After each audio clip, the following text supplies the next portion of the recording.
এই প্রথমবারের মতো বাংলাদেশ ক্রিকেট বোর্ডের উদ্যোগে আয়োজিত হতে যাচ্ছে ক্রিকেট কনফারেন্স। বুলবুল ভাই যখন প্রেসিডেন্ট হিসাবে উনি নির্বাচিত হয়েছেন, প্রথম থেকে কিন্তু উনি বলেছেন যে বাংলাদেশ ক্রিকেটকে উনি ডিসেন্ট্রালাইজ করতে চান, এবং ডিসেন্ট্রালাইজ মানে ঢাকা থেকে সারা বাংলাদেশের সব জায়গায় ক্রিকেটটা ছড়িয়ে পড়বে এবং অর্গানাইজেশনটাও সেই ঢাকার বাইরে থেকেই হবে। তো সেই ডিসেন্ট্রালাইজেশনটা কি, এটা কেন হবে, কী জন্য প্রয়োজন, এবং আমাদের বিভিন্ন জেলার যারা ক্রিকেটের স্টেক হোল্ডার তারা কি চ্যালেঞ্জ ফেস করছেন, এবং তাদের তাদের যদি কোনো সাজেশন থেকে থাকে, সেই সব কিছু একসাথে কেটার করার উদ্দেশ্যেই কিন্তু এই ক্রিকেট কনফারেন্সটা আয়োজন করা হচ্ছে। এখানে বাংলাদেশের সমস্ত জেলা থেকে কাউন্সিলর আসবেন, যেসব নারী উদ্যোক্তা ক্রিকেটের সাথে রিলেটেড আছেন তারাও এখানে আসবেন।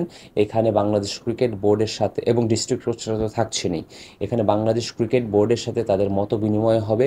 আমরা তাদের কথা শুনবো, তাদের চ্যালেঞ্জ, তাদের চাওয়া, তাদের পাওয়া, তারা কিভাবে এই কাজটা আমরা আরও বাংলাদেশ ক্রিকেট বোর্ড সুন্দর করে করতে পারে, তাদের কাছ থেকে আমরা শুনবো।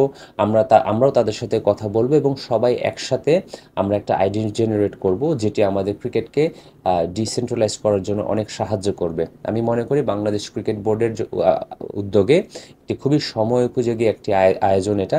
আমি আশা করছি বাংলাদেশ ক্রিকেট কনফারেন্সটা খুবই সফলভাবে আয়োজিত হবে, এবং এখান থেকে আমাদের যে উদ্দেশ্য, ক্রিকেটটাকে সারা বাংলাদেশে ছড়িয়ে দেওয়া, আয়োজন করা এবং সফলভাবে সেই আয়োজনটা করা, এই আয়োজনের মাধ্যমেই আমরা সেই লক্ষ্যের দিকে এগিয়ে যাব ইনশাআল্লাহ।